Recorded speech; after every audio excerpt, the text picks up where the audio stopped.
dalam etika, sosial, politik, dan ekonomi. Gitu. Jadi dalam sendi-sendi kehidupan, ya, istilah lainnya.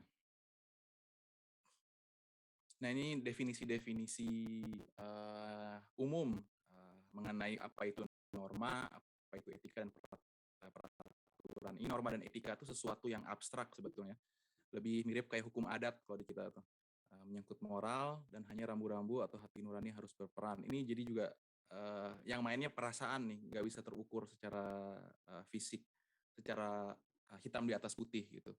Jadi agak apa istilahnya slippery slope lah ini kalau si norma etika ini. Jadi kita nggak tahu sesuatu yang mungkin sesuai dengan norma dan etika di kita belum tentu sesuai dengan norma etika di daerah lain. Jadi ini harus menyesuaikan sesuai dengan kondisi kita masing-masing.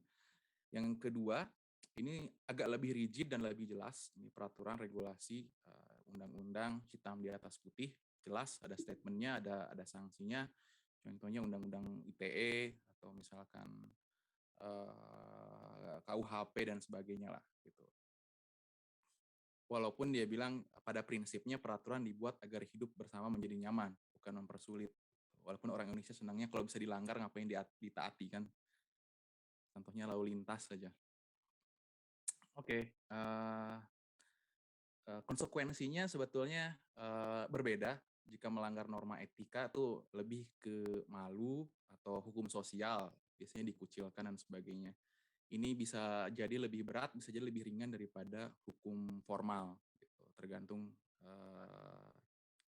sanksi yang diberikan. Nah, terkait koneksi hubungan kita dengan berselancar atau berkomunikasi dunia maya terkait norma, etika dan peraturan, itu hal-hal yang perlu kita garis bawahi atau jadikan panduan itu netiquette atau net ethics. Gitu.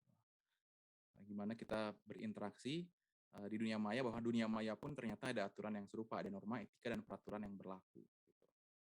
Gitu.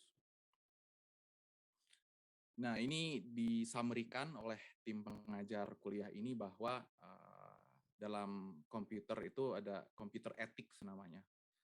Know the rules and the law, ini jelas. Jadi kita tahu regulasinya, apa yang boleh, apa yang tidak, what don'ts and what do-nya. Ini juga sebetulnya turunan dari poin pertama, don't assume that it's okay if it's legal. Gitu. Jadi kalau pertanyaan selanjutnya, is it legal? Should I? Atau is it doesn't mean if it's legal you can do it. Walaupun kalian legal itu kan berarti kalian boleh melakukannya. Itu ada hal-hal tertentu. Think scenarios itu pikirkan kondisi-kondisi apa yang dapat terjadi saat kalian berinteraksi atau melakukan komunikasi dunia maya gitu. Ini sebenarnya pada umumnya berlaku etika secara umum ya, komunikasi secara umum tidak hanya di dunia internet. When in doubt, talk it out, jangan saling berasumsi. Itu jadinya saling berasumsi bisa salah paham, ya udah nggak zaman lah, kode-kodean lah gitu. Jangan kayak anak SMP pacaran lah, kode-kodean gitu. Terus make yourself proud, ini saya nggak kurang paham sebetulnya dari timnya make yourself proud itu, tapi mungkin menjaga diri kita aja lah, jangan membuat hal yang membuat kita malu. Nah ini remember the golden rule tuh, ada yang paham nggak maksudnya the golden rule? Pengertian golden rule nih. Nggak pernah dengar nih kalian istilah the golden rule?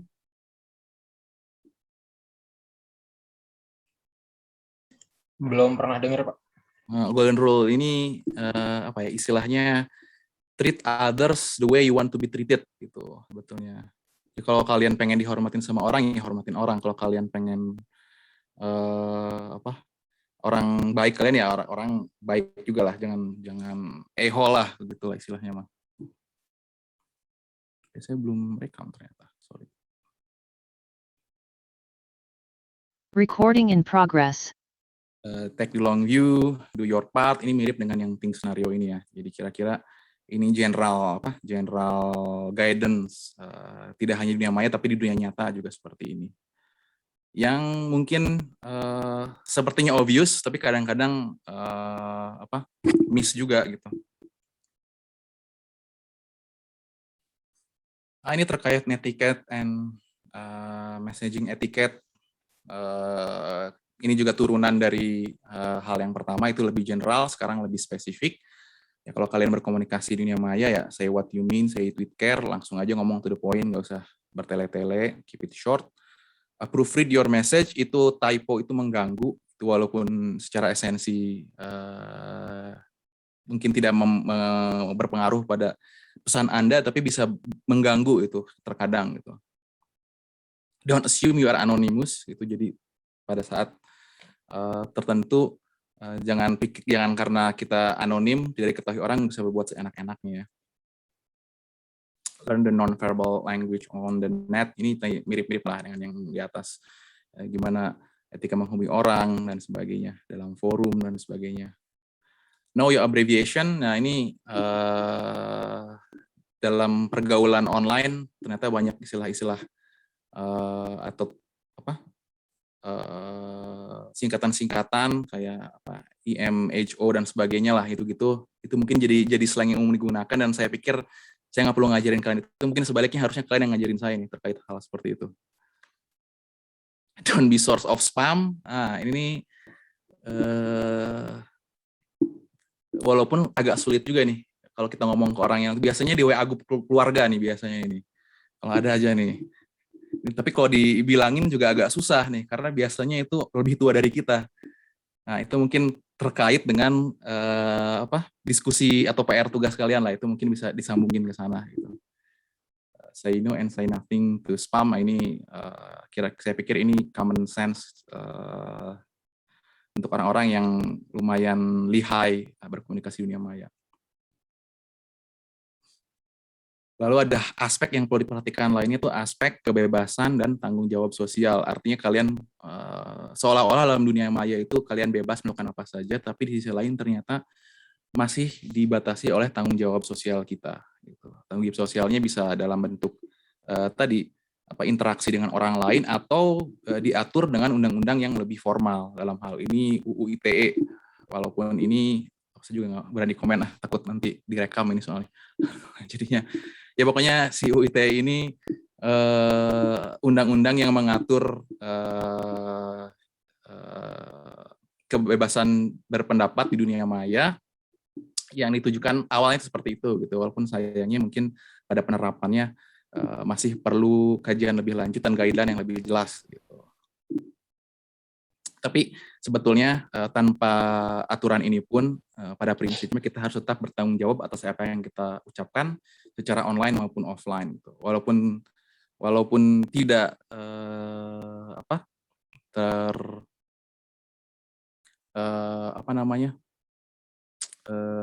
teratur oleh undang-undang ITE, tetap jejak digital itu ada gitu. Oleh karenanya etika adalah prinsip standar moral yang dapat digunakan sebagai petunjuk kita untuk berperilaku, tindakan, dan pilihan. Sorry sebentar, ini ada yang mantap.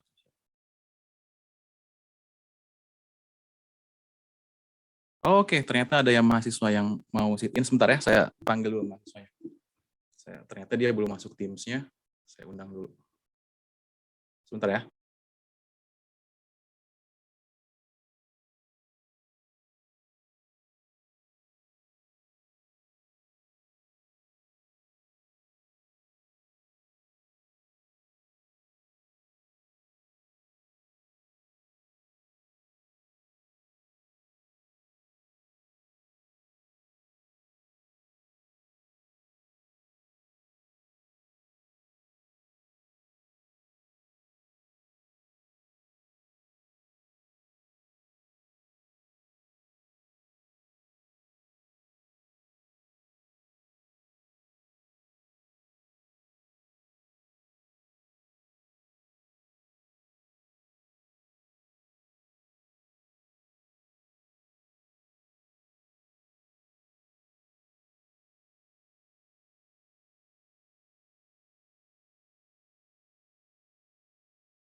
Oke, sebentar.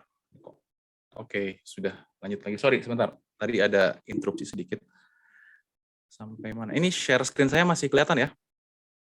Masih, Pak. Aman ya? Oke, kita terkait mana? Sampai tanggung jawab sosial di dunia maya gitu. Ingat hal yang terakhir sampai etika dan prinsip standar moral yang dapat digunakan sebagai petunjuk dan sebagainya. Ini yang menarik, ini kita temui banyak hal seperti ini ya. Orang itu aslinya tuh dia lebih garang di dunia maya daripada aslinya gitu. Ngomongnya juga sembarangan, merasa dia anonim, gak ada filter dan sebagainya. Sampai mungkin contoh yang lain ini sindiran perilaku masyarakat kita pada umumnya. Jadi yang ngomongnya sembarangan aja, dia bilang nih gila cantik banget menang make up doang, aslinya sih lap kompor katanya. #mulut netizen Indo gitu. Ya ini mungkin contoh yang bisa saya kumpulkan aja ini. Jadi apakah ini memang cermin budaya bangsa kita gitu? Apa kita memang belum siap untuk berinteraksi secara virtual gitu? Itu banyak hal yang harus kita pikirkan, tapi mungkin ini bukan bagian dari kelas ini. Itu mungkin harusnya pelajarannya sosiologi mungkin itu ya. Apakah kita sudah siap dengan ini semua? Tapi yang lagi-lagi kita sebagai orang yang memiliki pemahaman sebaiknya jangan mengikuti arus lah. Kalau memang kebanyakan seperti ini, kita sebagai orang yang berpendidikan, Anda mahasiswa ITB, itu harusnya satu beberapa langkah di atas ini semua gitu.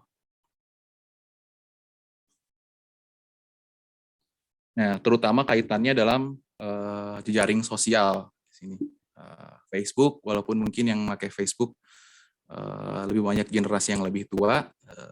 Di Twitter, saya nggak tahu generasi kalian pakainya apa, TikTok. Kalian main TikTok? Enggak?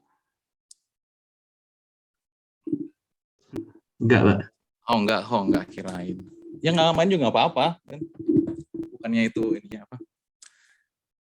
Trennya seperti itu gitu. Yang dia berfungsi untuk menghubungkan orang dari seluruh dunia gitu. Jadi kita bisa terkoneksi satu sama lain. Zaman dulu hidup di belahan dunia yang lain tuh sulit terkoneksi satu dengan lainnya. Sekarang tanpa batasan, tanpa jeda, walaupun harus kita sadari betul manfaat dan keburukannya. Dan harus diperhatikan, harus hati-hati dalam memilih informasi yang disebarkan juga. Nah ini kaitannya dalam hoax dan sebagainya, terutama dalam kondisi pandemi sekarang ya. Orang-orang itu dalam waktu 2-3 minggu menjadi epidemiolog semuanya, expert dalam virus dan lain sebagainya gitu. Merasa mempunyai akses yang mudah ke informasi gitu. Jadinya merasa sudah cukup. Itu ada istilahnya the death of expertise. Jadi orang-orang yang pakar tuh udah nggak dianggap lagi ya. Ngapain saya dengerin kamu gitu. Loh saya baca 5 menit juga bisa lah gitu. Orang-orang nggak perlu lagi nanti ITB itu mungkin. Jadinya WhatsApp University mungkin. Jadi orang-orang lulus dari situ. Ya sesuatu yang yang tidak dipungkiri tapi terjadi gitu ya, mungkin ya contoh-contohnya saya garing tapi ya itu kira-kira seperti itulah maksud saya. Nah ini juga sebetulnya tone-nya di bahasan kita berulang ya, jadi hati-hati menuliskan status atau tweet, pikir sebelum send. Tulisan Anda bisa memberikan dampak di seluruh belahan dunia. Itu saya dulu pernah ceritanya ada yang yang dia nge-tweet, saya lupa ceritanya tahun berapa ya, dia nge-tweet naik pesawat, terus sama dia pesawat nggak ada sinyal kan, terus dunia tuh heboh ternyata membicarakan tweetnya dia, pas dia landing itu udah heboh, dia udah dipecat dan segala macam gitu. Kasus apa saya lupa dulu, dia nge-tweet soal ke Afrika kalau nggak salah, orang bule dia mau pergi ke Afrika, terus ya doakan saya ya tweetnya kalau supaya saya nggak kena Ebola, katanya dia bilang gitu.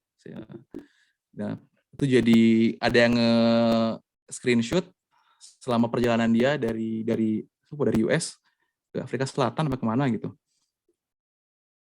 Selama perjalanannya ya berapa 20 jam lebih, dia nggak tahu tuh apa yang terjadi. Ternyata terjadi huru-hara, begitu landing dia udah kehilangan pekerjaannya gitu. hal yang serupa juga berlaku di kita lah. Itu kasus ekstrim lah, itu jarang terjadi, tapi itu kasus ekstrim aja, contoh aja. Tidak menyebarkan informasi, baik tulisan, gambar, video yang berbau sara, pornografi, melanggar hukum, dan lain-lainnya. Sudah ada kasus mahasiswa ITB diskors menyebarkan informasi berbau sara, itu dulu sekitaran angkatan saya kalau nggak salah itu. Tapi Anda bisa cari tahu sendirilah soal di medsos itu. Yang selanjutnya batasi informasi pribadi yang diletakkan di ruang publik. Nah itu harus berhati-hati nih. Jadi kalau Anda menyimpan informasi, nama, nomor kontak, dan lain sebagainya, zaman media sosial awal muncul, Facebook tuh orang berlomba-lomba mencantumkan informasi pribadinya kayak kontaknya supaya gampang dihubungi gitu. Sekarang mungkin orang sudah mulai aware bahwa itu hal yang berbahaya gitu. Jadi bahkan nulis nama aja males gitu. Sebisa mungkin dijaga privasinya. Oke, ini lanjutannya. Jadi dari aspek media sosial, komunikasi antara kita, sekarang pemanfaatan teknologi computing dalam dunia politik. Ini mungkin semenjak 2008 itu menjadi sesuatu yang relevan. Kalau di Indonesia mungkin baru di 2019 ini, kayak 2014 kayaknya masih belum serame itu pemakaian media sosial. 2019 tuh kayaknya yang lumayan cukup panas. Walaupun di Amerika Serikat itu 2008 itu pioneernya Barack Obama tuh kalau nggak salah. Dia yang campaign di media sosial, slogannya yang Yes We Can itu mungkin dia termasuk kandidat-kandidat awal-awal yang bisa memanfaatkan media sosial gitu.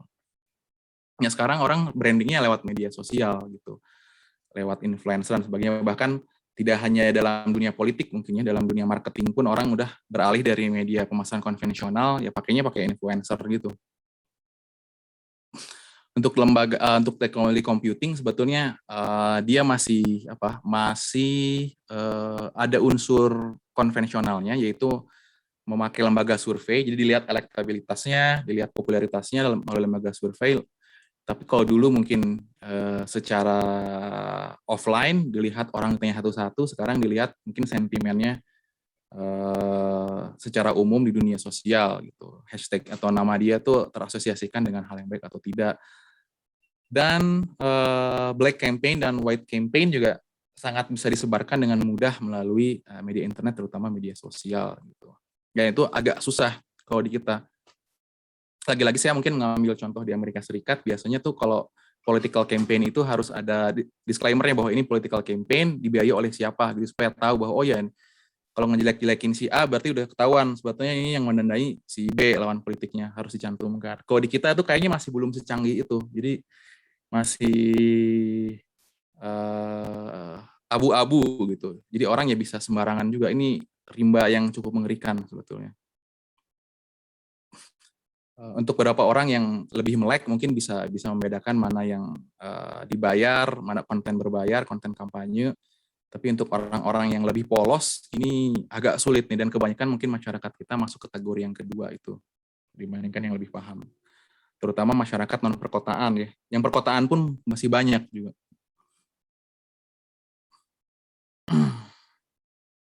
Dan dalam dunia politik itu jadi menariknya ada istilahnya post-truth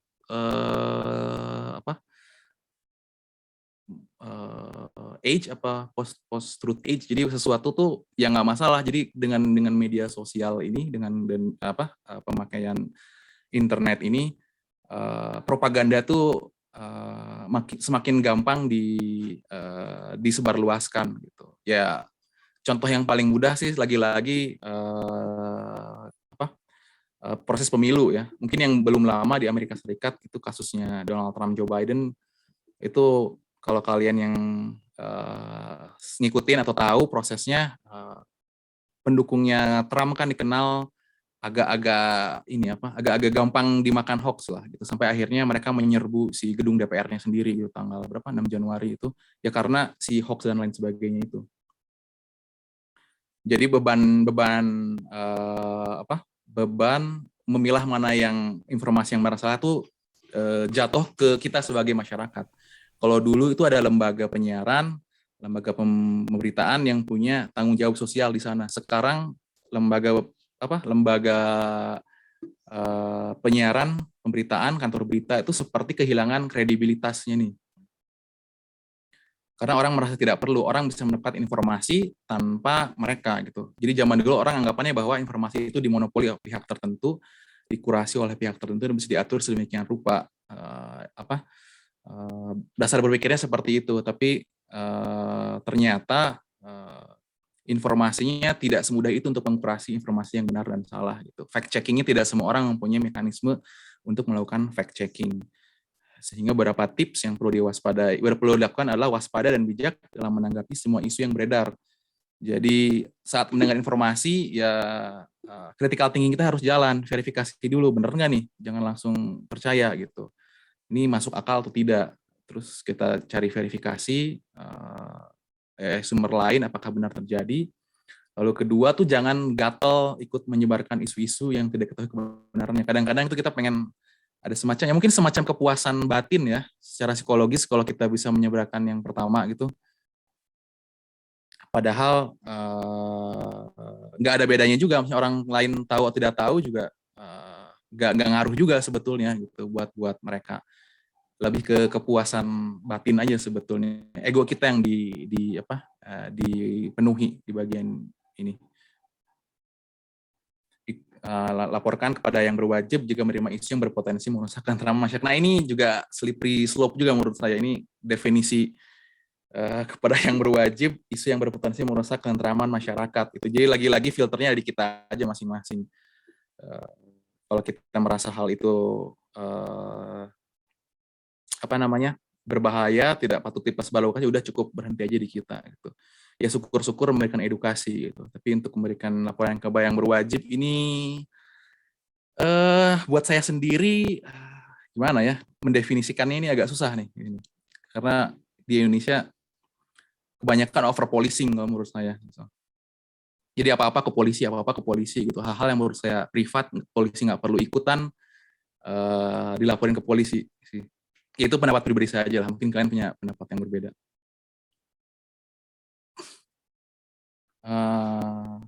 Lalu selanjutnya tadi kita sudah mencontohkan keberadaan teknologi komputasi dan dunia maya dalam komunikasi dan juga dalam dunia politik.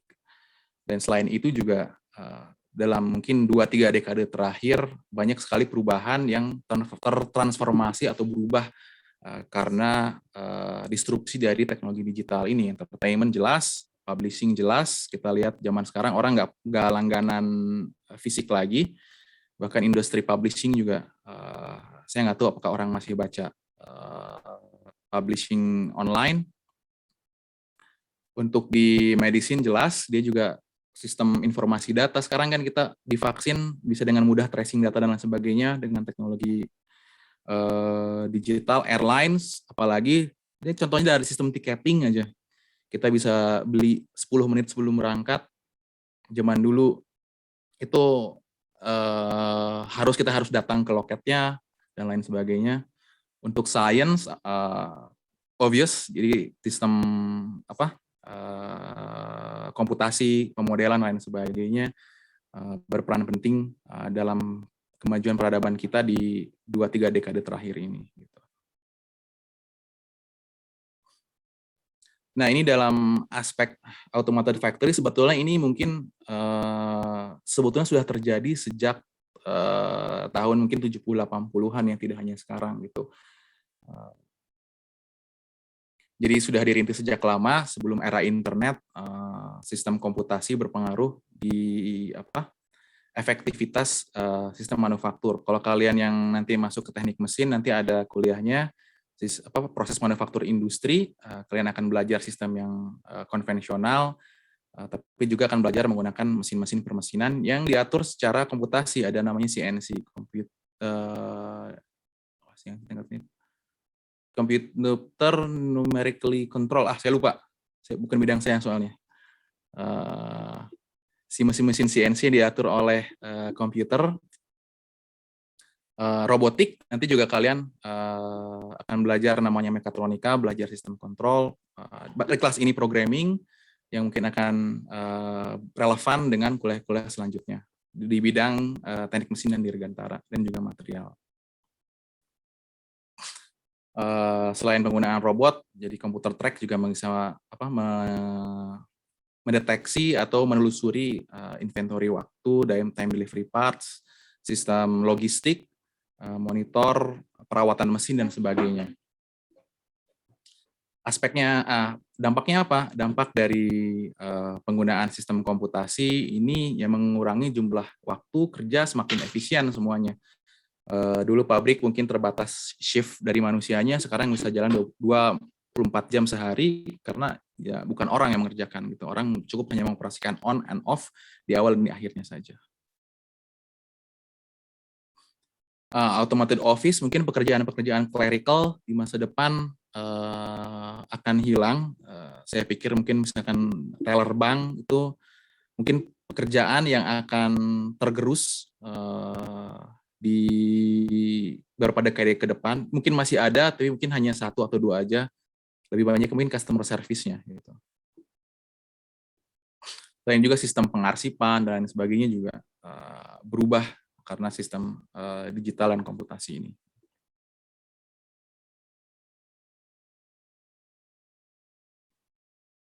Nah ini hal yang diprediksi oleh berbagai analis, tapi sejak dulu, tapi somehow belum terjadi secara secara masif, perlahan-lahan ternyata terjadinya di sektor-sektor tertentu saja. Jadi banyak analis menyatakan bahwa otomasi itu atau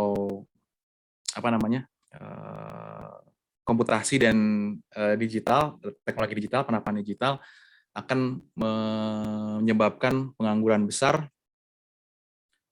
dan juga bencana keekonomian. Walaupun di sisi lain bisa membuka kesempatan yang berbeda gitu.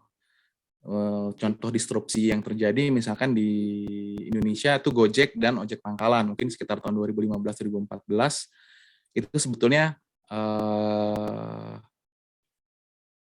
dari segi aspek tenaga kerja tidak terlalu banyak perubahan gitu. Orang-orangnya masih melakukan hal yang sama, labornya masih melakukan hal yang sama, tapi yang berbeda sistem atau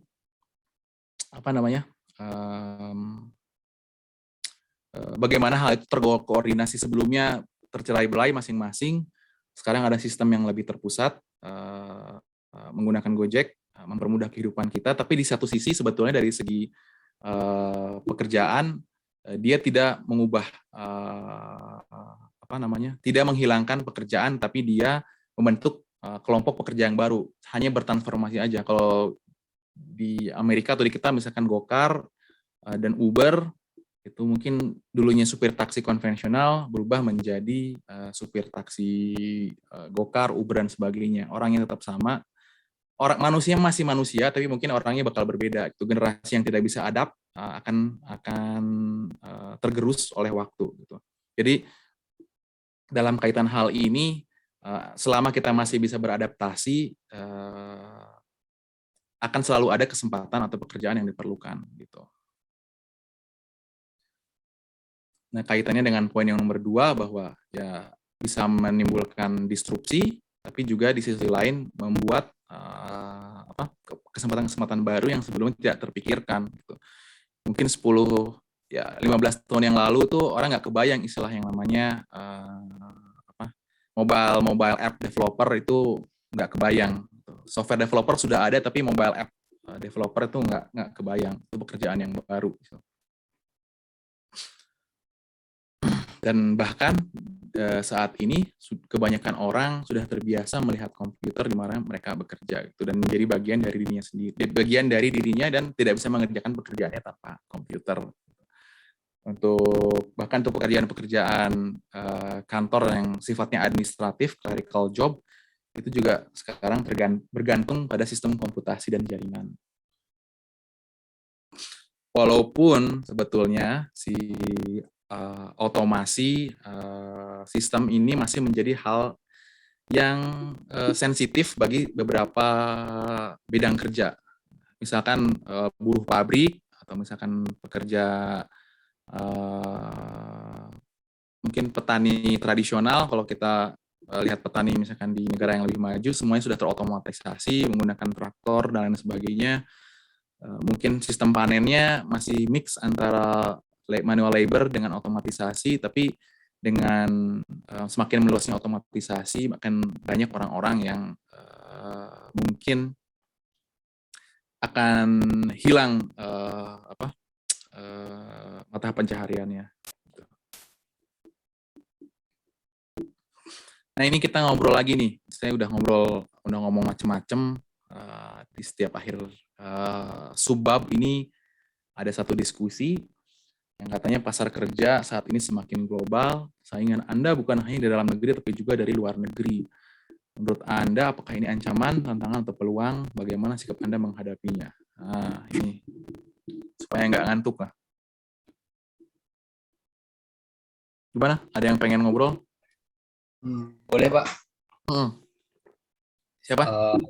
Habibie, Pak. Oke, Habibie. Silakan. Kalau menurut saya, ancaman, tantangan, peluang itu tergantung diri kita masing-masing sih, Pak. Kalau diri kita punya value yang lebih dari orang lain, yaitu menurut saya peluang, Pak. Malahan kita bisa kerja di luar negara kita. Tapi kalau kayak kita ketinggalan dari orang-orang lain, ya itu tentu aja jadinya ancaman buat diri kita, Pak. Kalau dibilang pasar kerja saat ini semakin global, saingan Anda bukan hanya dari dalam negeri, tetapi juga dari luar negeri, itu benar sih, Pak. Gak bisa dibohongin. Soalnya salah satunya kayak secara regional kita, ASEAN aja sudah mensepakati tentang orang jadi lebih mudah untuk kerja di luar negaranya, Pak. Oke. Thank you. Menurut saya itu sih, Pak. Oke. Satu lagi yang menarik, itu istilahnya ada yang namanya digital nomad sekarang tuh. Ya. Pernah dengar istilahnya? Jadi kita bekerja di mana, tapi tinggal di mana. Anda bisa bekerja di perusahaan, let's say di Eropa atau di Jepang atau di Amerika dan sebagainya. Tapi Anda tetap tinggal di rumah Anda di sini, di Jakarta, di Bandung, di Makassar. Sempat ramai juga kan, berapa bulan yang lalu tuh, yang si orang Amerika nyuruh orang datang ke Bali gitu, ya udah kerja di sana aja, kita tinggal di Bali gitu. Itu sisi lain menimbulkan permasalahan sosial lainnya. Gitu. Tapi menarik. Selain ini, ada yang mau ngobrol lagi? Ini kelas santai lah, kita ngobrol-ngobrol aja. Ayo. Saya coba jawab. Oh, silakan. Jadi saya setuju sih sama Bibi, tapi mungkin saya mandangnya lebih sebagai ancaman sama tantangannya. Soalnya mungkin generasi sekarang itu bakal lebih banyak persaingan dalam mencari pekerjaan. Soalnya kayak kalau kita bandingin pas zaman dulu, mungkin orang-orang nggak harus sekolah tinggi buat dapat pekerjaan yang bagus. Tapi sedangkan sekarang lebih banyak orang yang lulusan sarjana gitu, tapi masih susah banget dapat pekerjaan gitu, Pak. Jadi ya itu aja sih, mungkin lebih ke tantangan dan ancaman menurut saya. Jadi apa ya, opportunity sama challenges-nya ini ya sepadan ya, maksudnya sama-sama tergantung dari kitanya juga. Ini menarik juga nih, generasi kalian nanti pada saat lulus kan kita udah mulai terbiasa dengan online seperti ini. Itu juga mungkin tantangannya akan berbeda dengan generasi sebelum kalian. Jangankan generasi saya, mungkin generasi 3-4 tahun setelah kalian pun challenges-nya akan berbeda gitu. Sistem rekrutmen akan berbeda dan lain sebagainya. Ini kalian kebayang ini nih, 4 tahun lagi kalian bakal gimana nih? Apakah masih seperti ini gitu? Gimana kalau ternyata masih seperti ini? Oh, parah sih kalau kayak gitu, Pak. Jadi kalian masuk ITB yang belum pernah menjejakkan kaki di ITB. Masuk online, keluar online, Pak. Masuk online, keluar online. Semoga enggak sih, Pak. Semoga enggak ya. Mungkin satu lagi lah saya pengen dengar. Saya, Pak. Ya, yuk, siapa? Haris? Iya, Pak. Yuk. Kalau menurut saya ini tergantung kualitas daya saingnya sih, Pak. Jadi apakah ini ancaman, tantangan, atau peluang? Ya ketiga-tiganya. Ancamannya apa? Kita nggak kebagian pekerjaannya. Tantangannya kita harus meningkatkan kualitas daya saing kita terhadap pasar kerja dari luar negeri. Terus peluangnya itu kita bisa mendapatkan pekerjaan yang lebih luas lagi, begitu. Jadi kalau dalam pekerjaan sebetulnya saingan kalian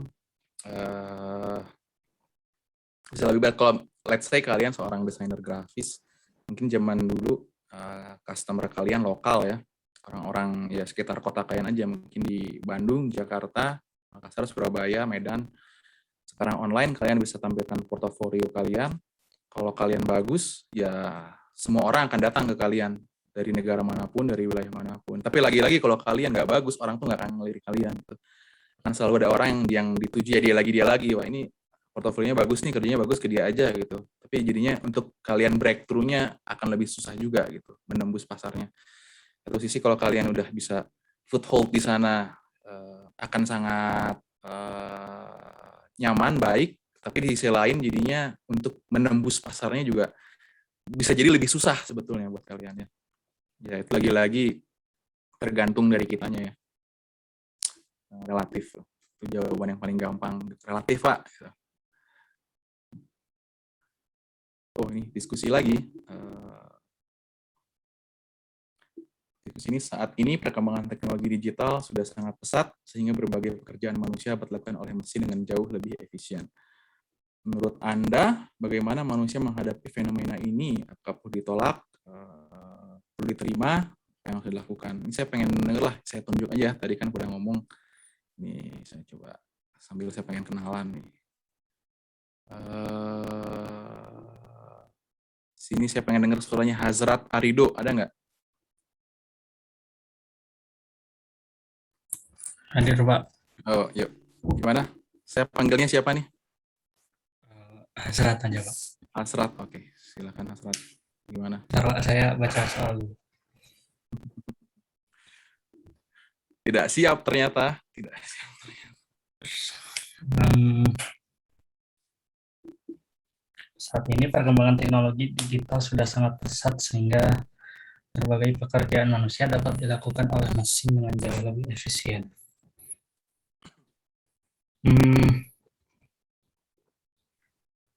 Saya nggak menolak sih, Pak. Soalnya kan menurut saya kalau dibantu mesin kan pasti lebih efisien. Dan di samping itu kan juga pasti terbuka peluang untuk pekerjaan kayak memprogram mesin tersebut. Jadi gitu, Pak. Jadi saya nggak menolak. Ya, terima. Oke, terima kasih Hazrat. Coba yang lainnya, coba saya pengen dengar juga. Saya pengen kenalan lah ini ya, pengen kenalan. Ini karena di FTMD mayoritas cowok, saya pengen cewek lah mendengar suara yang ceweknya. Cuma siapa nih? Zakiyah, coba saya pengen dengar suaranya. Kalau saya juga nerima sih, Pak. Kalian terima-terima aja nih. Soalnya kan ntar juga di masa depan kita nggak tahu masalah yang dihadapinya kayak gimana. Mungkin bisa nggak, apa sih maksudnya, nggak terancam juga lapangan pekerjaan gitu. Jadi makin macam-macam. Kalau misalkan pekerjaan Anda bisa diotomasi, berarti nggak masalah ya? Iya.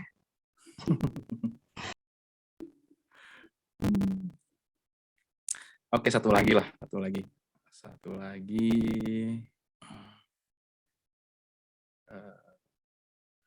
nih? Kania Kamelia, bisa coba pengen dengar. Pak. Yuk. Kalau menurut saya nggak mungkin ditolak sih, soalnya pasti kita perlu. Soalnya emang jadi maju ini kan mempermudah juga. Kalau nggak bisa ditolak, pasrah aja gitu jadi. Ya enggak juga, jadi si manusianya juga harus improve diri biar menyesuaikan gitu. Oke, ya. Ini mungkin diskusinya agak kurang ini ya. Bahasanya terlalu general, nanti harusnya saya coba pikirkan topik-topik yang lebih seru nih. untuk diskusinya. Oke, jadi kira-kira saya sudah dengar pendapat dari kalian. Rata-rata kalian ternyata pasrah ya dengan keadaan, diterima aja gitu. Ya nggak apa-apa juga, nggak salah juga kok. Itu kan karena benar kita nggak tahu apa yang terjadi nanti gitu. Jadi kita lihat saja nanti. Ini selanjutnya isu lain yang, aduh sebentar nih anak saya.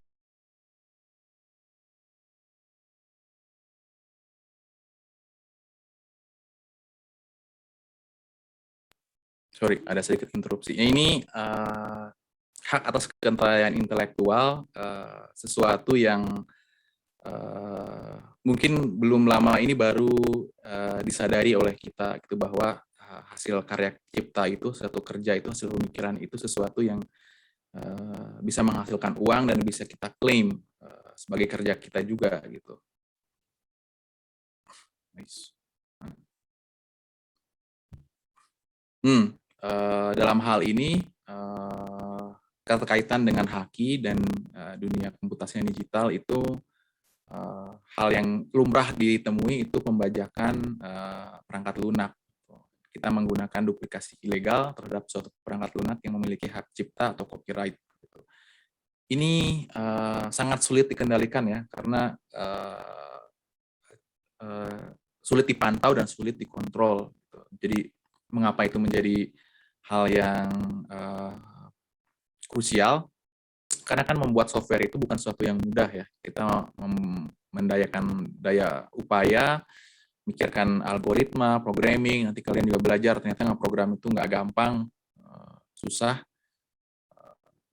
Membuat satu produk, lalu kemudian kalian harapannya dengan kerja keras kalian itu dijual supaya mendapatkan hasil dari kerja kalian. Ternyata ada orang yang ya udah di copy aja, dipakai aja langsung. Gitu. Nah ini pada dasarnya sebetulnya pencurian kekayaan intelektual gitu. Yang pada masa sebelum era digital ini mungkin orang tidak paham atau mungkin tidak peduli, paham tapi tidak peduli aspeknya ekonomi ya. Di sini disebutkan bahwa industri perangkat lunak kehilangan miliaran dolar setiap tahun dari pembajakan. Yang terdampak khususnya adalah perusahaan-perusahaan kecil atau perusahaan-perusahaan besar itu mungkin seperti Microsoft, mereka justru bisa memanfaatkan keadaan gitu. Jadi ini anekdotnya, dulu Microsoft itu dibajak sedemikian rupa di Cina, tapi Microsoft ya udah biarin aja gitu. Tapi ternyata mereka membiarkan orang terbiasa dengan ekosistem Microsoft gitu. Pada saat mereka beneran masuk secara resmi legal ke sana, orang udah terbiasa pakai Microsoft gitu.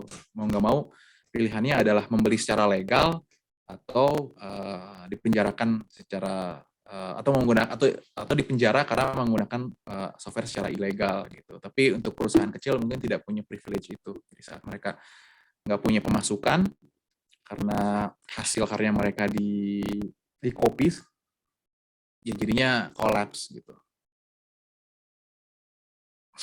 Ini estimasi dari Business Software Alliance, kitanya menyatakan bahwa lebih dari sepertiga perangkat lunak yang beredar adalah bajakan. Gitu. Tidak hanya perangkat lunak yang mungkin kekayaan intelektual lainnya seperti film, musik, atau karya-karya seni lainnya. Ya walaupun terkadang proses pembajakan ini dilakukan bukan karena orangnya tidak paham. Sebagian besar mungkin paham, tapi dia tidak punya akses ke yang legal tuh biasanya. Jadi terpaksa mengambil jalur ilegal seperti ini. Ya contohnya misalkan kalian suka produk entertainment, suka baca komik, suka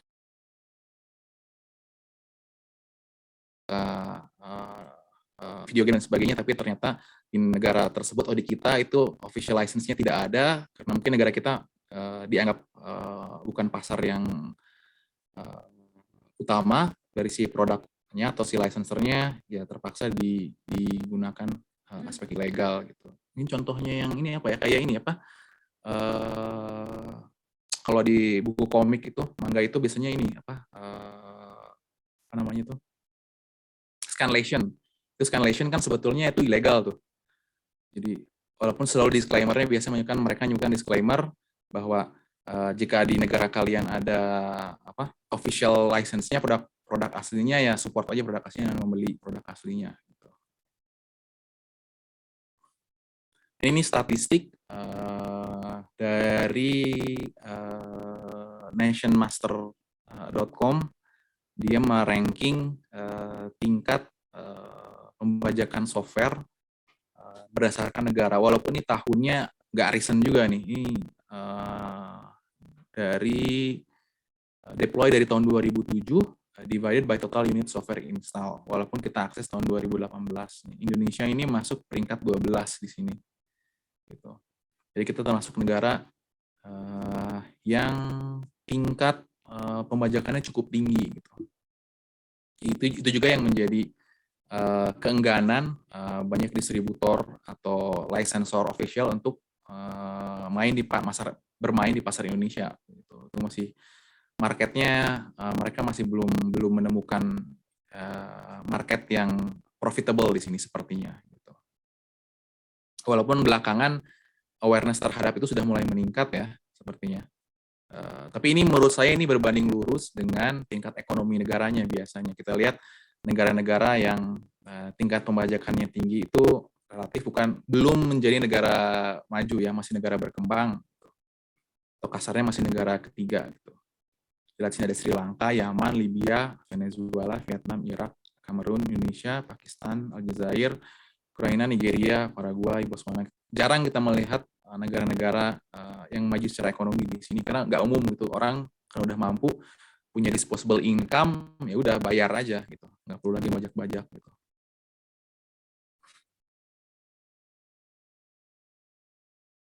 Ini terminologi umum yang dipergunakan.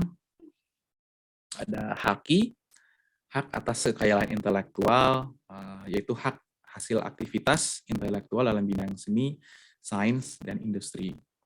Lalu ada hak cipta atau copyright, dia melindungi buku, lagu, penampilan panggung, lukisan, foto, dan film. Ini lebih ke karya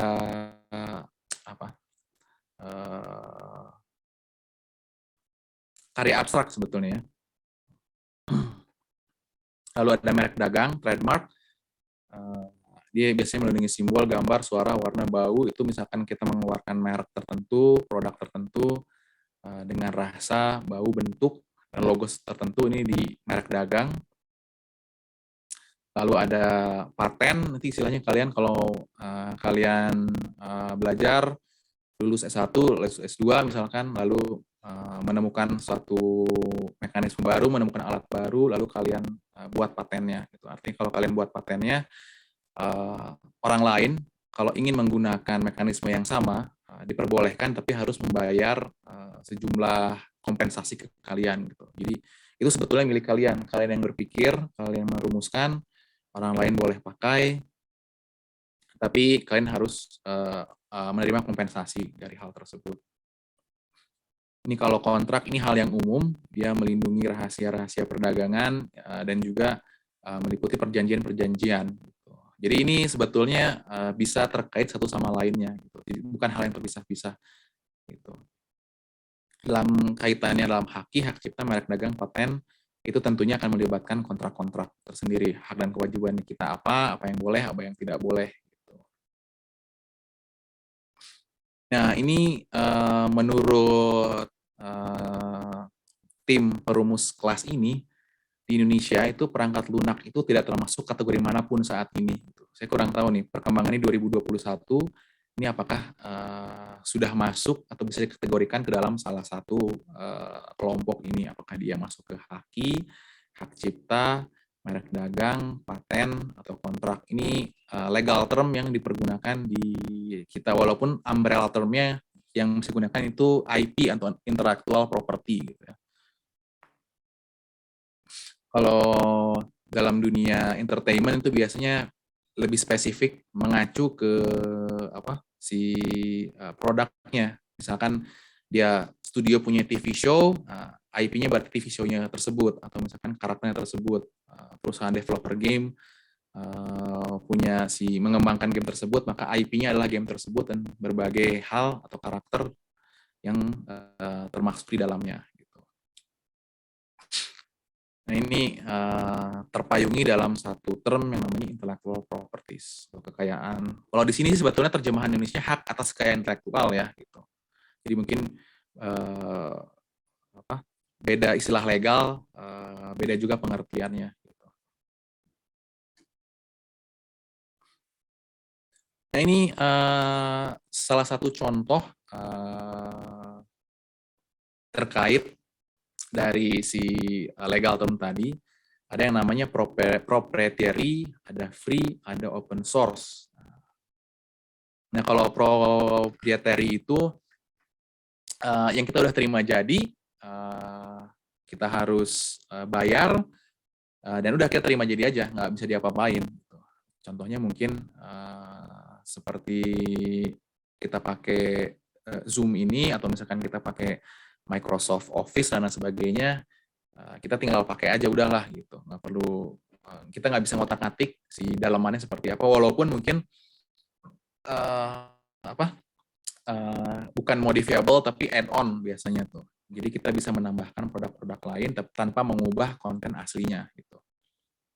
Biasanya untuk proprietary software ini kita harus membeli license tertentu. License-nya bisa perpetual, artinya kita bayarkan sekali untuk selamanya, atau license yang harus diperpanjang periodically, bisa tiap bulan, tiap tahun, tiap 10 tahun dan sebagainya. Gitu. Misalkan di ITB juga kita pakai license MATLAB, Office, Windows dan lain sebagainya. Itu setahu saya itu dia license-nya harus diperpanjang setiap berapa tahun sekali gitu. Jadi setiap tahun kita mengeluarkan biaya yang cukup besar untuk hal ini, apalagi di musim sekarang.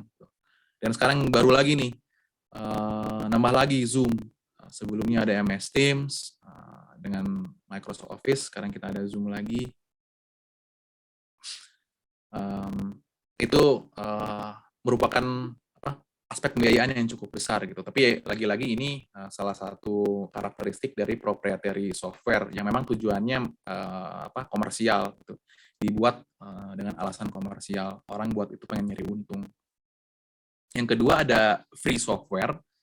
Jadi free software itu artinya kita bisa pergunakan dengan gratis, kita tidak perlu bayar, cukup unduh aja.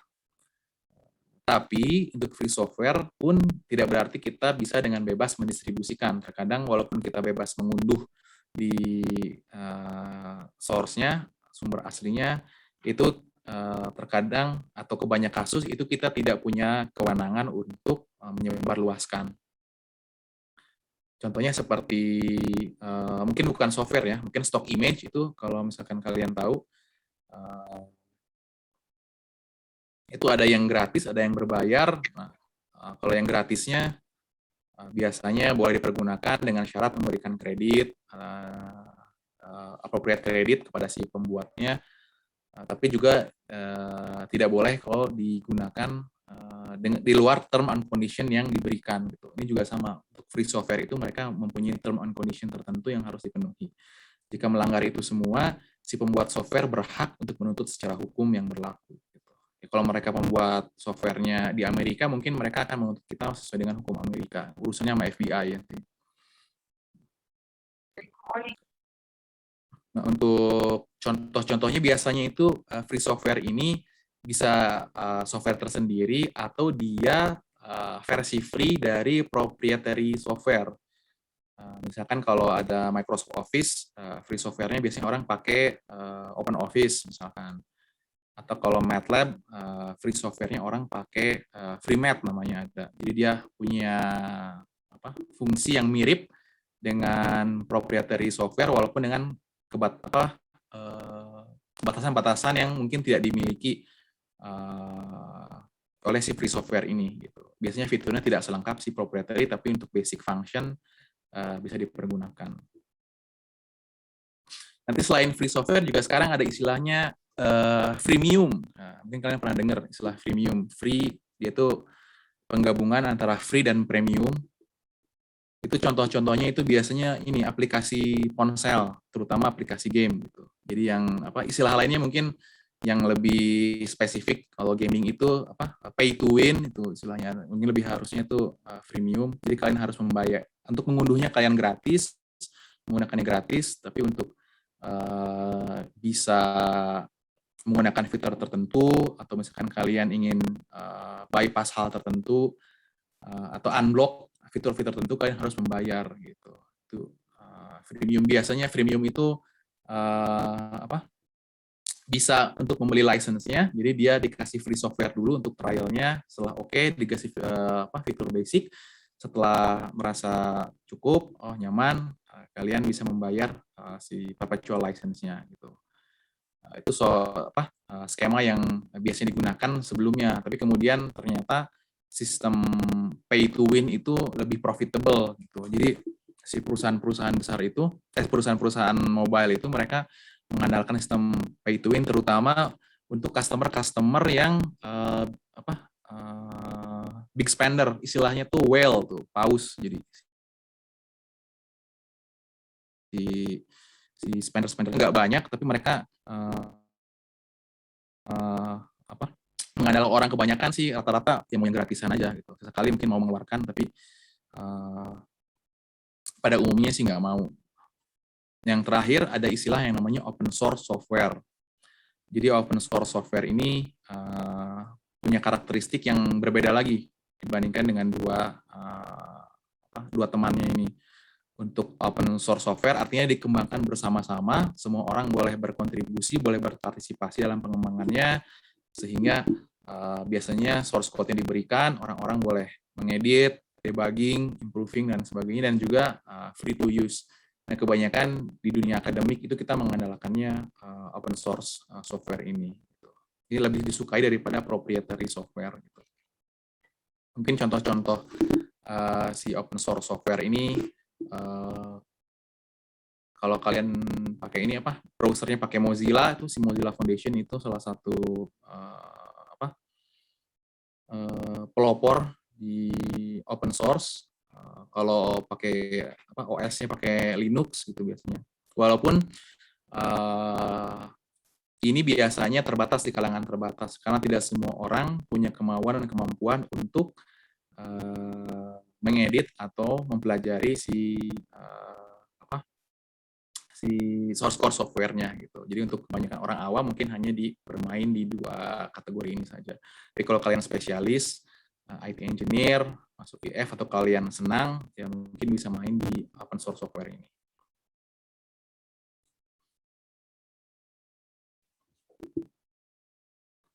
Nah ini yang sudah saya sampaikan. Jadi software free atau software murah juga tersedia, walaupun mungkin punya keterbatasan yang tidak dimiliki oleh software-software yang biasa kita pergunakan. Jadi si freeware ini biasanya mereka si UI atau misalkan si user interface atau si penggunaannya akan mengikuti software-software proprietary yang sudah lebih dulu keluar dan lebih populer gitu. Karena intinya kan kita manusia itu nggak mau repot ya, karena kita merasa nyaman dengan satu hal tertentu, produk tertentu, maka kita inginnya tetap berada di sana. Kita nggak mau belajar hal yang lain gitu. Walaupun mungkin software yang lain bisa lebih superior gitu. Untuk Office ada Open Office, ada Word misalkan di Google Docs, Zoho Writer, ada Excel misalkan Google Spreadsheet, PowerPoint juga ada bisa pakai Google Slides, desktop publishing dia pakai Scribus katanya. Dan keuntungannya karena memang target marketnya sama, audiensnya sama, jadi kebanyakan program software freeware ini kompatibel dengan program-program proprietary software-nya, software yang dituju. Misalnya kalau kita file Office bisa dibaca, Microsoft Office bisa dibaca oleh Open Office, atau Word bisa dibaca oleh Google Docs, gitu. Jadi seamless lah. Lagi-lagi kalau misalkan tidak ada kompatibilitas, itu jadinya learning curve yang baru itu jadinya juga menghambat orang untuk mempergunakannya. Gitu. Jadi ya percuma gitu. Oke, sebentar ini kok di chat banyak banget ada apa? Oh iya nih, permisi ke toilet. Wah, ada banyak yang ke toilet ternyata. Oke, silahkan.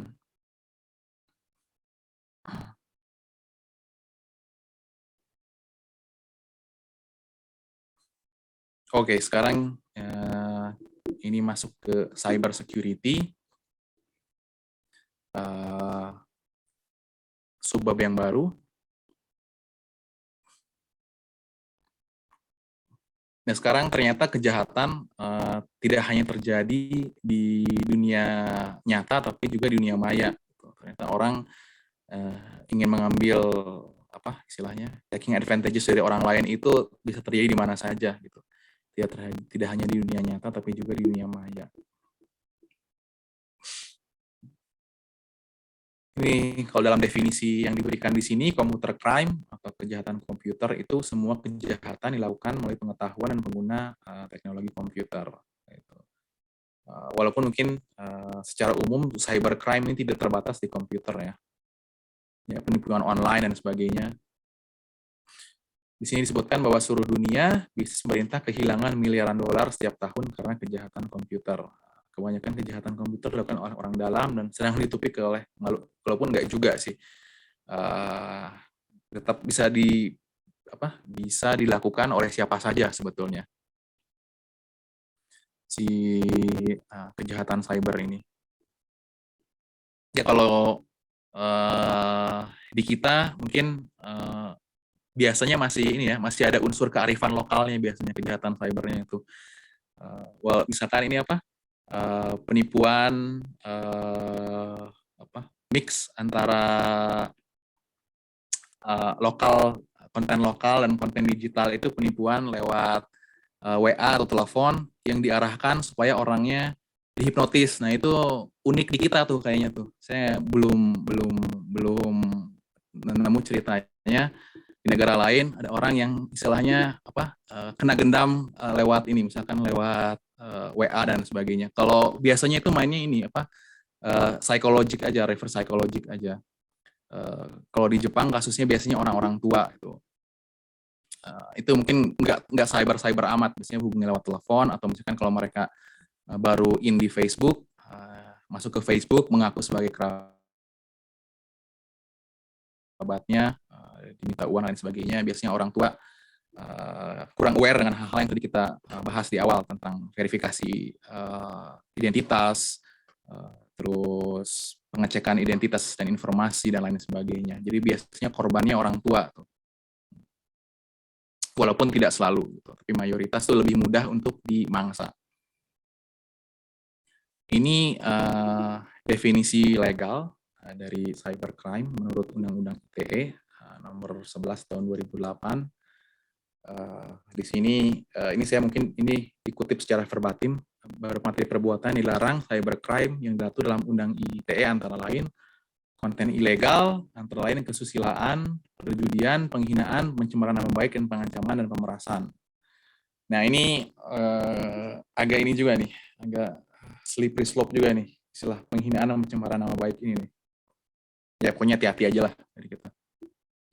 Lalu akses ilegal berarti kita mengakses bagian-bagian yang kita tidak diberi izin atau beri clearance. Misalkan masuk ke sistem pemerintah, Anda ngehack masuk ke sistemnya Dephan, itu ilegal. Anda bisa kena pasal 30 di sini.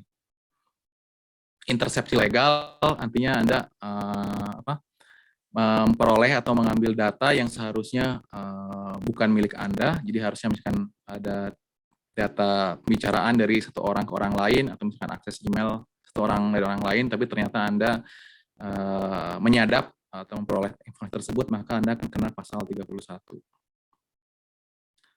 Gangguan terhadap data, gangguan terhadap sistem, dan penyalahgunaan alat dan perangkat diatur dalam pasal 32, 33, dan 34. Walaupun ini bahasanya masih sangat general ya.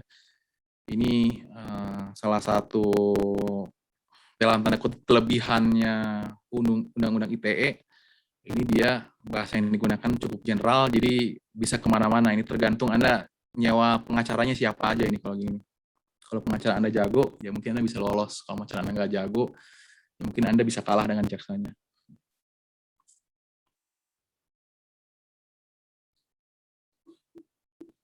Nah, pencurian terkait teknologi komputer, jadi ini tidak terbatas di pencurian fisik komputernya. Di zaman dulu pencurian komputer ya digondol aja komputernya, tapi terjadi sekarang kita tidak perlu mencuri komputernya, kita bisa mencuri apa yang tersimpan di dalam komputernya. Gitu.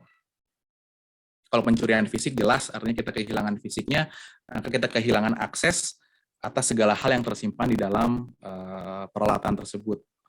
Misalkan nomor kita, kontak, rekaman yang tersimpan, data pekerjaan, dan lain sebagainya. Gitu. Ya, kalau kalian mahasiswa, mungkin pekerjaan kalian, tugas akhir kalian, dan sebagainya. Nah, dan sekarang ini pencurian data pribadi sudah menjadi industri kriminal yang sangat besar. Gitu. Jadi yang terakhir itu yang BPJS tuh minggu lalu juga, hari Senin yang lalu sempat disinggung juga, dijual satu orangnya berapa? 15.000 kalau nggak salah, satu orangnya itu. Lengkap semua, ada NIK-nya, ada nama, alamat, nama ibu kandung, itu kan verifikasi untuk bank. Wah, itu sebetulnya kalau kita renungkan sangat mengerikan tuh. Orang tuh bisa mengakses semua data pribadi kita dan bisa bertindak seolah-olah menjadi kita tuh.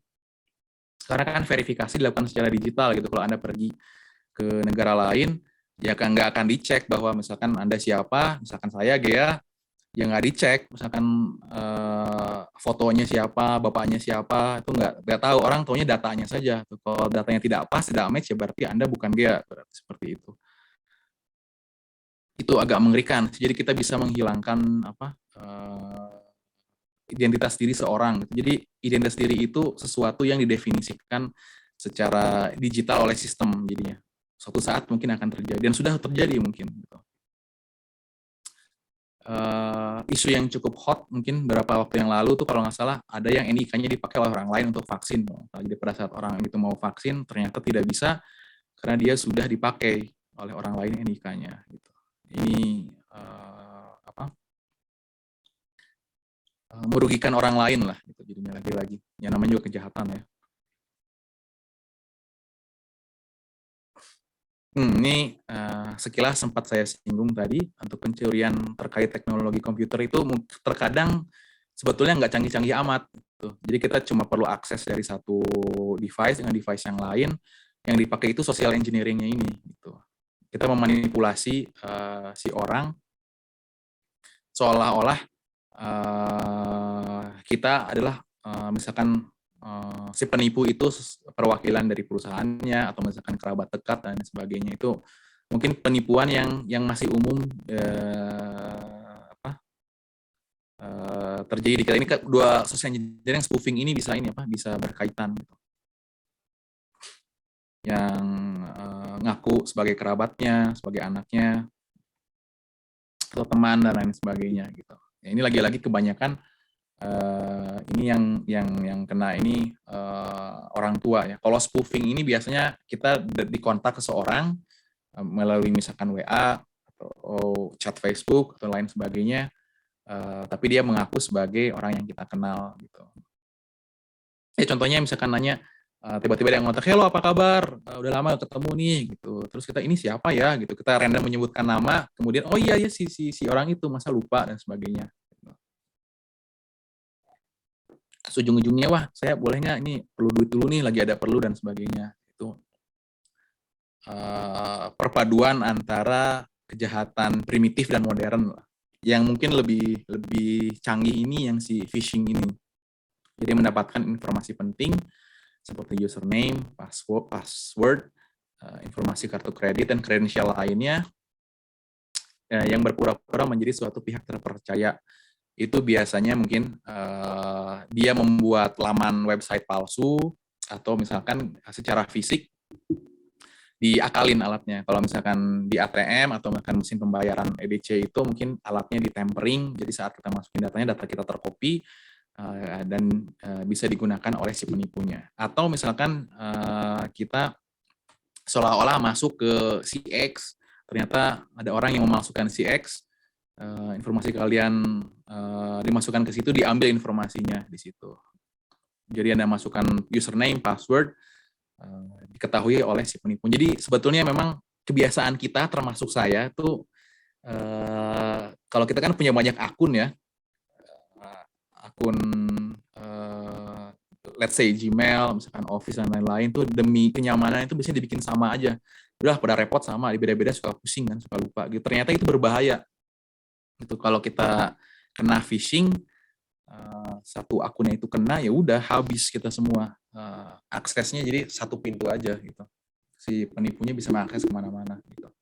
Jadi seenggaknya mungkin sarannya dibuat berbeda aja, walaupun memang merepotkan ya, tapi lebih baik repot daripada menyesal gitu. Seenggaknya dibuat prioritasnya untuk akun-akun yang fun and games itu, yang main-main, ya udah nggak apa-apa lah dibuat sama semua. Tapi kalau misalkan akun-akun yang lebih serius, misalkan perbankan atau akun e-commerce atau hal-hal yang melibatkan uang, dompet digital, sebaiknya mempunyai akun yang berbeda-beda dan tidak supaya tidak bisa dibobol satu sama lainnya.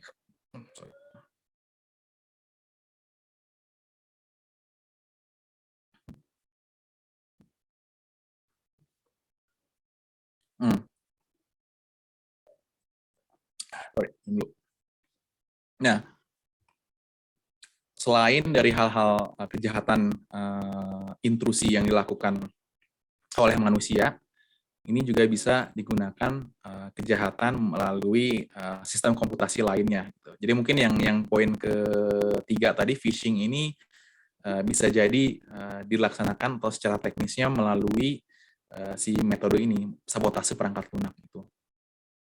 Ini istilahnya mungkin kalian juga sudah familiar, ada malware, ada virus, ada worm, ada Trojan horse, spyware, dan spybot. Kalau malware itu malicious software, berarti memang software yang kerjaannya memang merusak, gitu. Dia masuk ke sistem kita dan merusak. Ini ada virus diambil dari definisi dunia nyatanya, mereplika diri sendiri ke dalam program yang tidak terinfeksi. Jadi dari satu sistem yang terinfeksi masuk ke sistem yang lain. Jadi malware ini dan virus biasanya malware, virus, worm, Trojan horse dan sebagainya itu interchangeable sebetulnya bahasanya. Kita menggunakan umbrella term yang sama. Biasanya malware. Kalau worm, dia agak sedikit berbeda. Kalau dia bereproduksi sampai komputer berhenti bekerja, jadi dia bakal terus memperbanyak dirinya sampai akhirnya ya mati gitu. Ada Trojan horse. Trojan horse ini mungkin diambil dari istilahnya Trojan horse, dia seolah-olah tidak berbahaya, tapi pada saat dia mengkamuflasekan dirinya menjadi program tidak berbahaya atau program-program biasa kita gunakan, tapi ternyata dia membawa worm, virus, malware, atau spyware dan bot ini. Ada logic bomb, dia diprogram untuk bereaksi terhadap suatu event tertentu, jadi saat masuk ke dalam sistem kita, dia tidak akan aktif atau dorman sampai kita melakukan tertentu, misalkan membuka folder tertentu atau membuka software tertentu.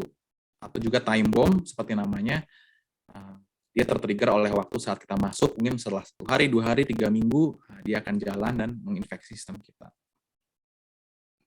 Ada spyware. Kalau spyware ini seperti namanya, jadi software yang memata-matai kita, dia mengumpulkan informasi tanpa pengetahuan usernya. Jadi dia ambil data kita atau bisa melihat data kita.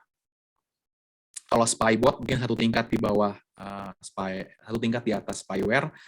Dia tidak hanya mengumpulkan informasi, tapi dia juga mengkomunikasikan data ke pihak lain di internet.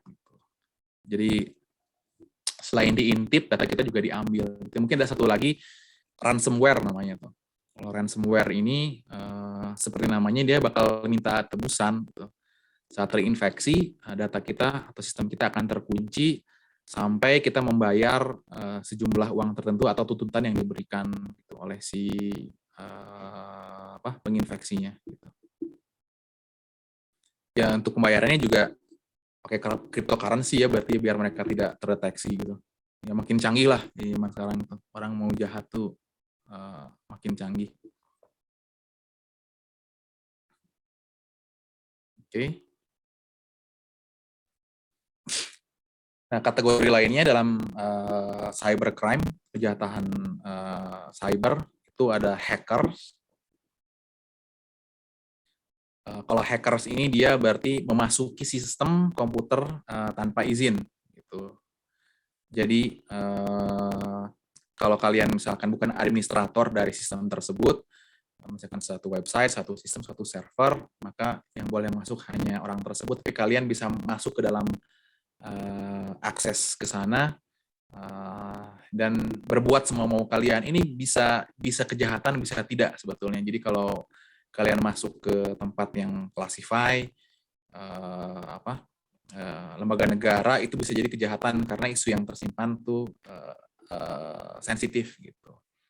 Atau misalkan bisa juga cuman yang main-mainin website aja, kalian masuk ke website ITB merasa iseng, wah merasa jago, kalian otak-atik, yang ngetes kemampuan, itu maksudnya hackers juga. Ada istilahnya cracking, ini criminal hacking. Jadi melakukan hacking tapi sudah jelas kategorinya kriminal. Itu mungkin kategori pertama, misalkan masuk ke sistem yang classify, itu secara hukum akan dimasukkan ke kegiatan kriminal atau ilegal. Walaupun banyak orang yang menyuarakan pendapatnya melalui kegiatan hacking ini, gitu. Yang disebut istilahnya hacktivist, hacking sebagai bentuk aktivitas politik. Jadi dia berusaha melawan sistemnya dengan cara yang menghacking sistemnya tersebut. Yang paling populer mungkin istilahnya anonymous ya, yang sekarang itu. Walaupun sebetulnya kegiatan hack ini juga bisa bermanfaat juga sebetulnya ke developer besar. Itu misalkan ada hackathon, itu biasanya si developer besar itu sengaja memanggil atau meminta para hacker datang untuk mengetes sistemnya mereka gitu. Jadi tahu bagian mana yang bisa dibobol, bagian mana yang aman gitu. Ada apakah bisa, mungkin software engineer-nya atau security engineer-nya mengatakan bahwa oh ya aman kok, tapi ternyata dalam waktu kurang dari 1 menit bisa dibobol gitu. Itu sisi lain kita perlu juga tuh si hacker-hacker tersebut. Ada juga istilahnya DOS, denial of service. Itu serangan dengan cara membombardir server atau website sebegitu rupa hingga menghentikan operasi karena trafiknya penuh gitu. Sama kayak misalkan kalian mau PRS, itu mirip-mirip kayak DOS sebetulnya itu. Tapi pelakunya kalian bukan karena kejahatan, tapi karena memang sistemnya aja nggak bisa mengakomodasi trafficnya. Gitu. Padahal harusnya kan kondisi normal tidak terjadi. Gitu. Jadi ini melebihi kapasitas trafficnya, sistemnya kewalahan, akhirnya dia down. Gitu.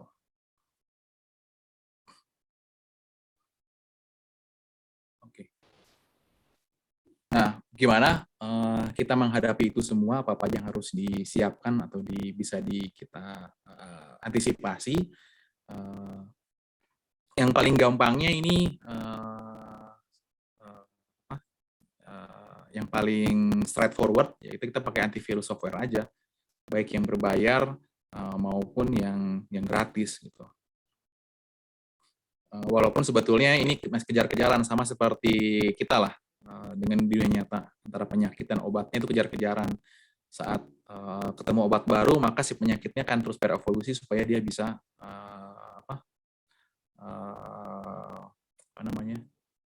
lolos dari si obatnya ini. Jadi ini untuk ancaman-ancaman yang sudah established, yang sudah umum bisa digunakan, tapi untuk ancaman-ancaman yang relatif baru mungkin tidak terlalu efektif juga. Tapi tidak berarti bahwa kita nggak usah antivirus. Itu justru tanpa antivirus, dengan antivirus saja kita masih rawan, apalagi dengan tanpa antivirus. Kalau ada security patches, kalau ini biasanya dari satu sistem yang sudah established, sudah ada, misalkan dia dicek, oh ternyata masih bisa dijebol nih, maka si software engineer-nya mencari cara lain untuk menambal ini semua. Patch kan namanya, tambalan sebetulnya. Bagian mana yang gampang dijebol, bagian mana yang berbahaya, ada loophole-nya di mana, dicari tambalan-tambalannya. Ini kalau firewall, ini istilah yang digunakan di internet ya, menjaga akses tidak terautorisasi terhadap jaringan internal. Nah, ini encryption software ini mungkin tidak terlalu umum, orang tidak terlalu familiar yang istilah encryption, tapi ini salah satu pertahanan digital yang cukup ampuh. Gitu. Artinya kita mengirimkan data secara acak dan di decode atau diuraikan saat kita terima. Jadi pesan kita tidak kita kirimkan secara langsung, tapi kita pecah menjadi semacam kode atau puzzle yang hanya bisa dibaca oleh si penerima di sisi lainnya. Gitu. Jadi kalau kita di intercept dan sebagainya itu ya nggak berguna harusnya. Nah, ini isu encryption ini menjadi salah satu isu yang dijadikan selling point beberapa perusahaan. Gitu. Contohnya misalkan kalau Apple tuh mereka sangat menjaga dan membanggakan si enkripsi dan penjagaan data privasinya. Gitu.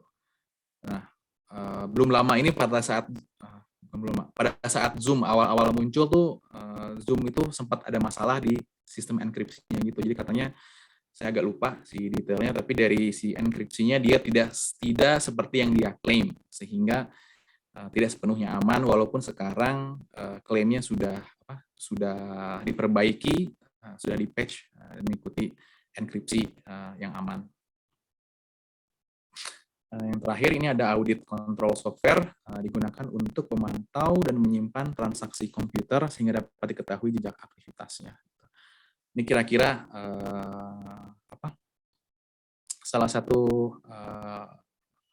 antisipasi atau hal yang bisa kita gunakan untuk menjaga keamanan di dunia maya terhadap pelindungan terhadap cybercrime. Nah, ini normatif aja ya.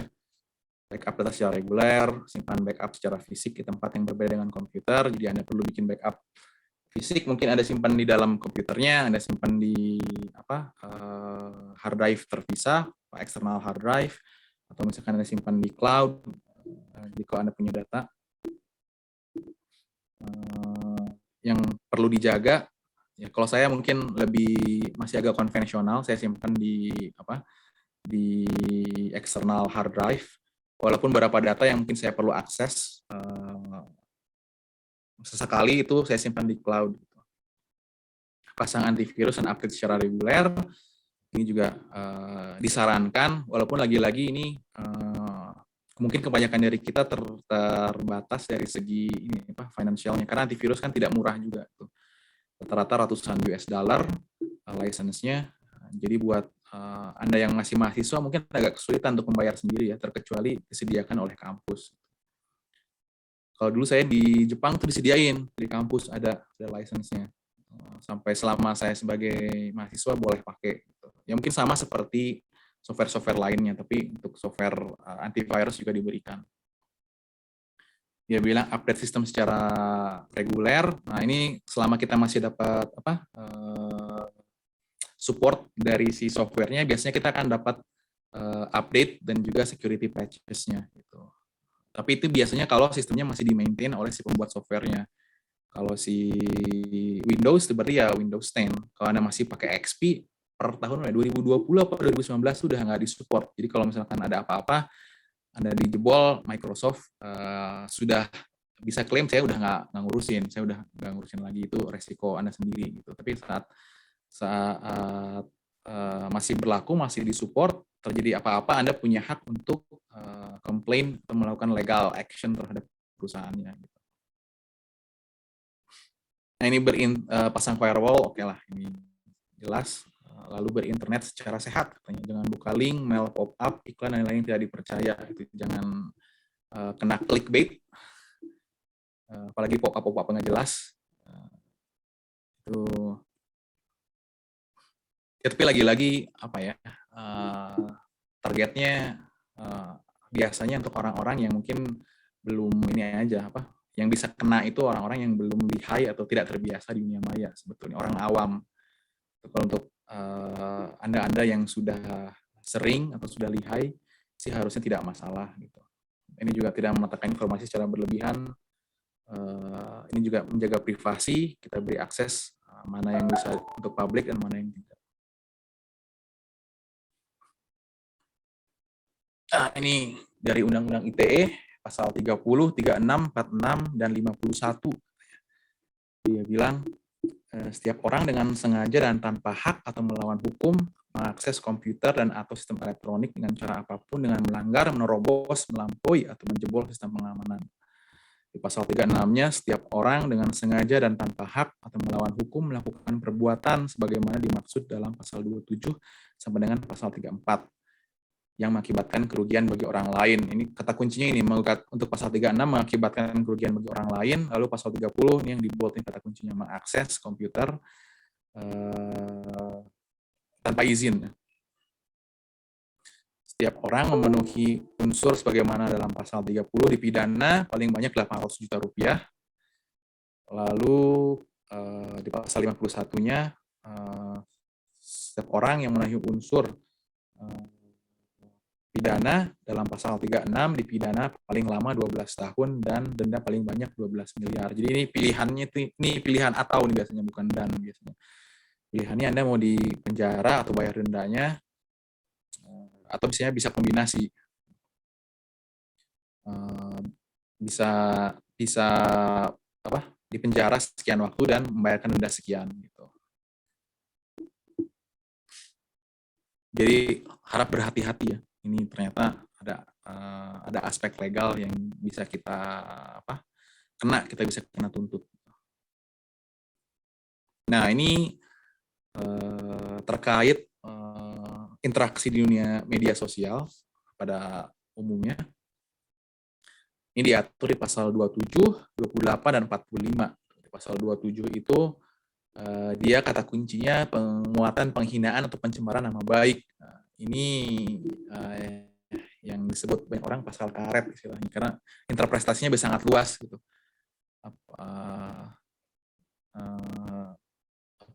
Pencemaran nama baik itu apakah fitnah, apakah black campaign, dan lain sebagainya. Ini mungkin kita perlu semacam revisi undang-undang untuk mendeskripsikan ini supaya lebih jelas. Pasal 28 kata kuncinya berita bohong dan menyesatkan. Lalu pasal 28 ayat 2 kata kuncinya menimbulkan rasa kebencian atau permusuhan individu atau kelompok masyarakat tertentu berdasarkan suku, agama, ras, dan antar golongan. Untuk dendanya diatur di pasal 45. Dia bilang untuk orang yang melanggar pasal 27 ayat 1 dan 2, 3 dan 4 dipidana paling lama 6 tahun atau sebanyak 1 miliar rupiah. Lalu untuk pasal 28 juga sama 6 tahun dan 1 miliar rupiah juga. Gitu. Ya ini hati-hatilah pokoknya.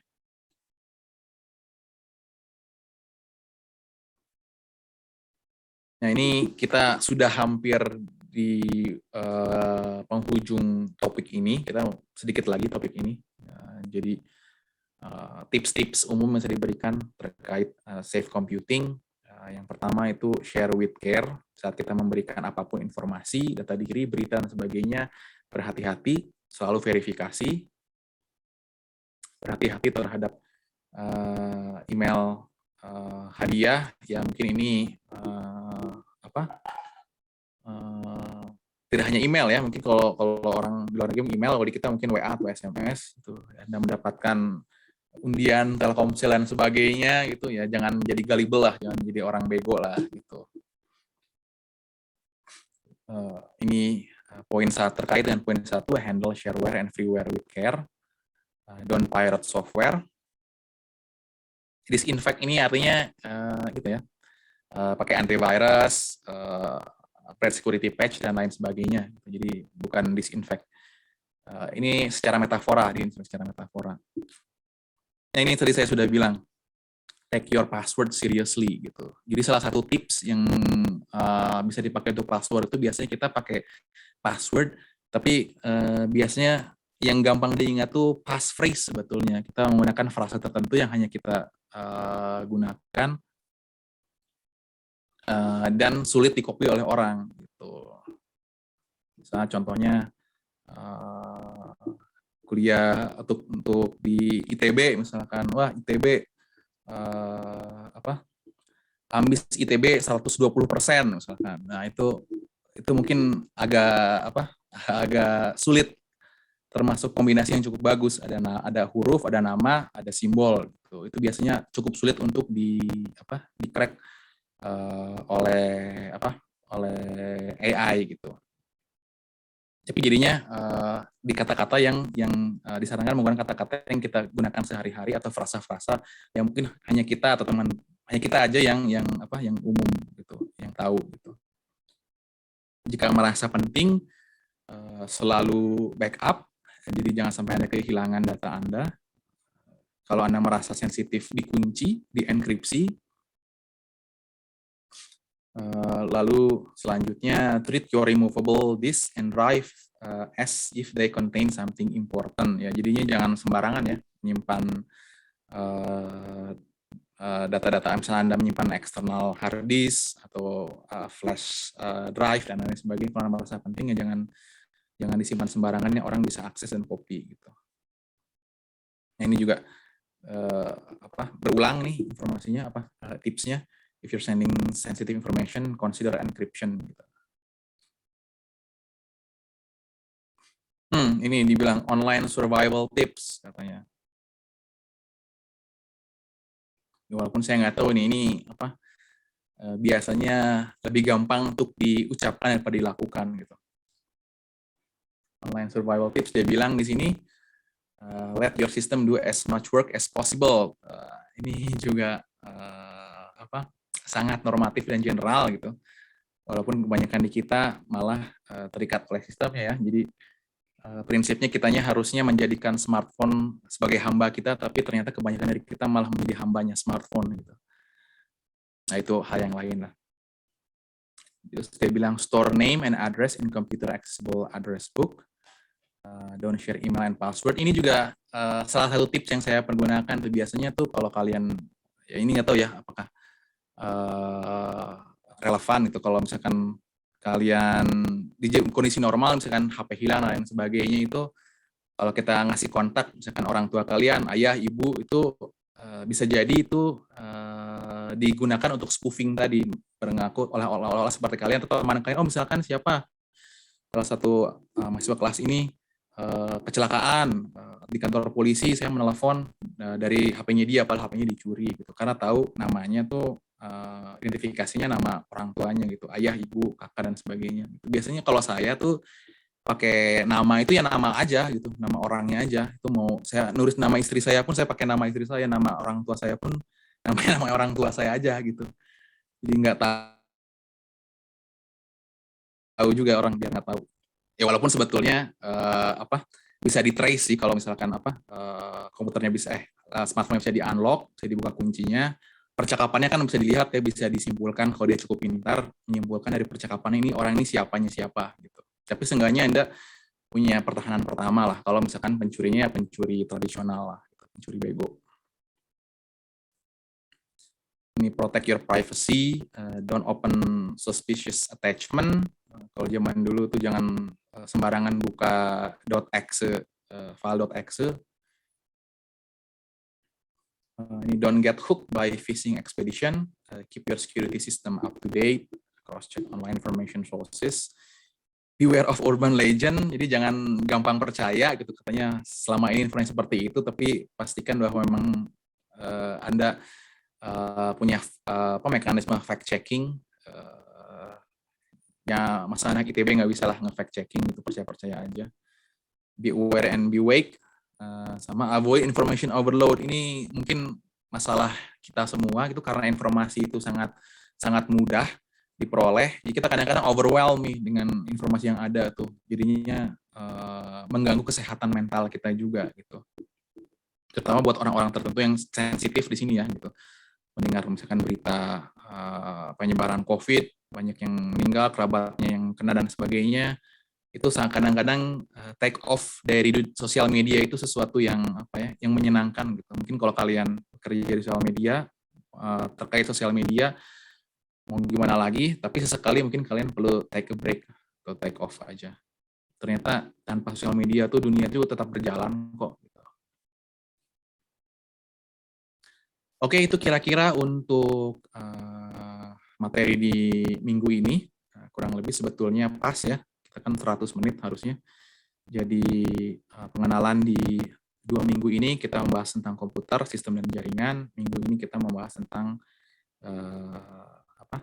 dampak dari sistem komputasi. Gitu. Ini juga kebetulan saya juga nggak bisa sampai jam 3 karena ada kelas lain jam 3, harus mempersiapkan kelas yang lain dulu. Tapi mungkin kita bisa buka sampai jam 2.45 lah. Sekarang kalau kalian mau ngobrol terkait tugas, silahkan, atau hal yang mau tanyakan terkait kuliah ini. Aduh, ini saya lihat ada banyak chat, isinya ke toilet semua nih. Oke. Pak mau tanya, Pak. Yuk, silakan.